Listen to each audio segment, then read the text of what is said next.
Hi, brothers and sisters.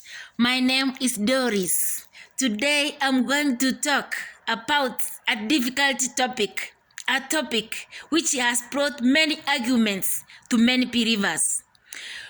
Today I'm going to talk about Jesus and the Sabbath. Jesus and the Sabbath.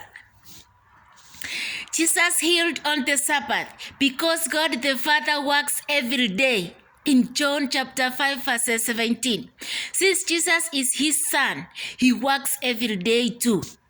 Just think what could happen if God just took a day off. Apart from Jesus claiming to be the Messiah, the issue of Sabbath observance produced more conflict with religious leaders than everything else. Why all the views? Perhaps a little background on Sabbath will be helpful.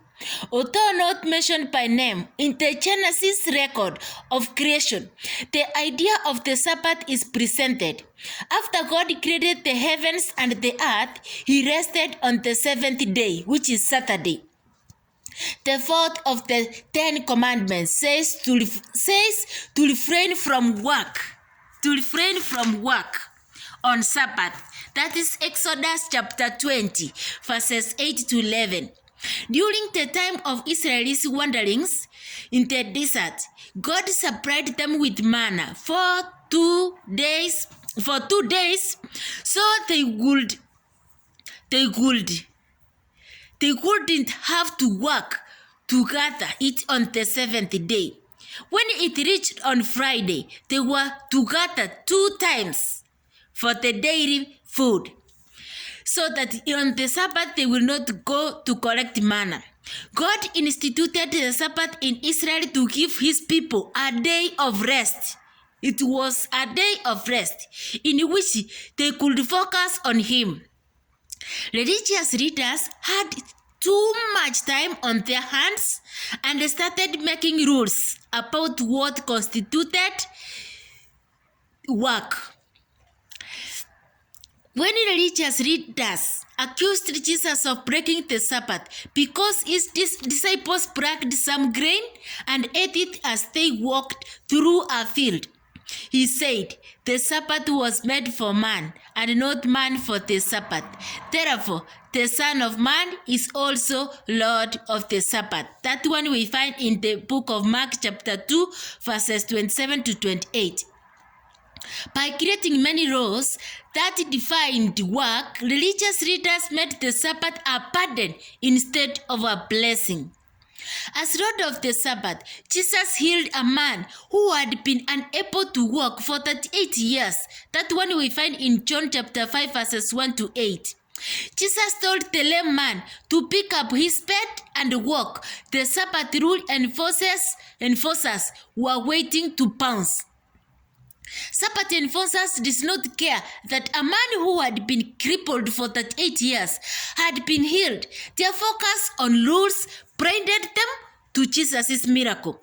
They wanted to know who told the healed man to break one of their rules. It made them especially mad when Jesus told them that he was God's son, and since God worked on the Sabbath, he could too also work on the Sabbath. Jesus purposely called God my Father instead of our Father. He sent because he knew that these people were not worshiping the true God, and they didn't have the real rest. So that's why he said my Father, because he obeyed the rules of the Father and he did what his Father was doing. And he did nothing which he has not seen his Father doing, but he did what he has seen his Father doing. He sent a strong message to his critics, and they got it. They were furious. They wanted to kill Jesus because he broke the Sabbath by breaking one of their rules and made himself equal with God. In John chapter 5 verses 18. For the Christians, Jesus is our rest, or Sabbath. They rest in Christ and his finished work on the cross for their salvation. To see this argument in full, read Hebrews chapter 4. If you want to know that Jesus is your rest, just listen to me.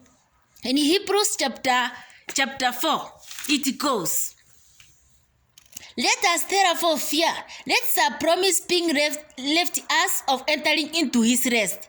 Any of you should seem to come short of it. For unto us was the gospel preached, as well as unto them the Israelites.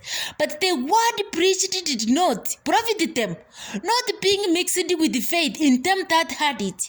For we which have believed do enter into rest, as he said, as I have shown in my wrath, if they shall enter into my rest, although the works were finished from the foundation of the world.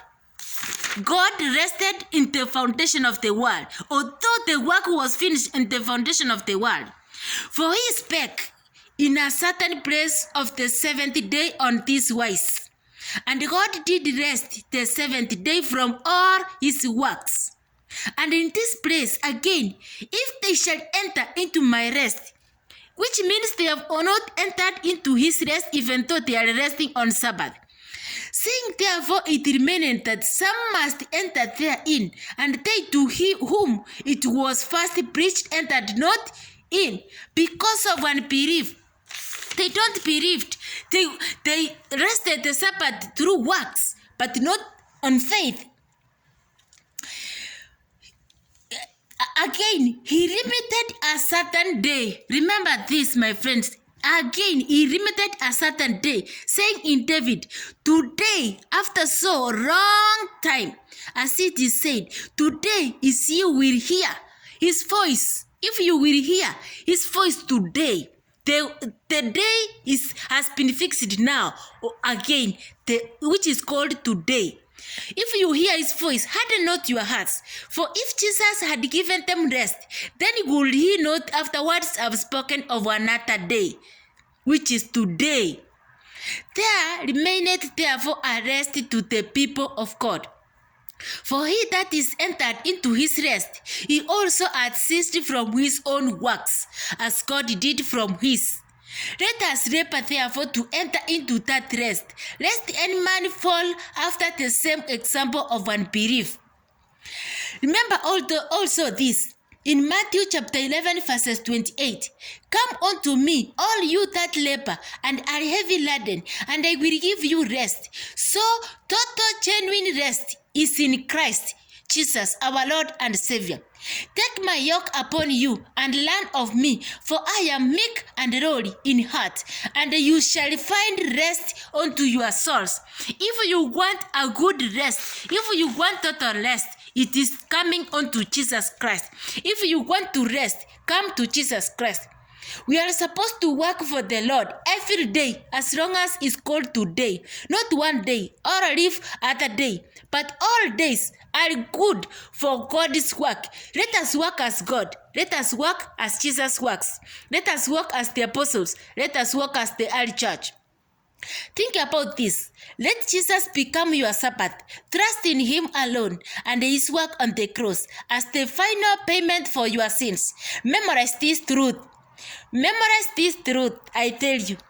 For he who has entered his rest as himself also ceased from his works, as God did from his work.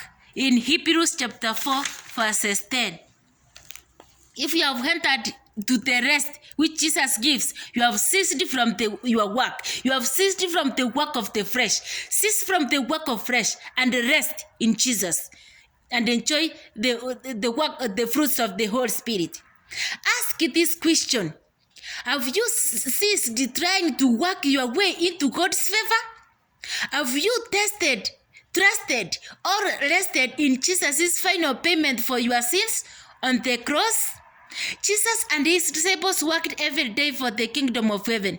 The early church of God worked every day for the salvation of others. The apostles worked every day. In Colossians chapter 2 verse 16, therefore let no one judge you by what you eat or drink, or with regard to a feast, a new moon, or a Sabbath. Not anybody judge you about a Sabbath. These are shadows of the things to come, but the body that casts it belongs to Christ.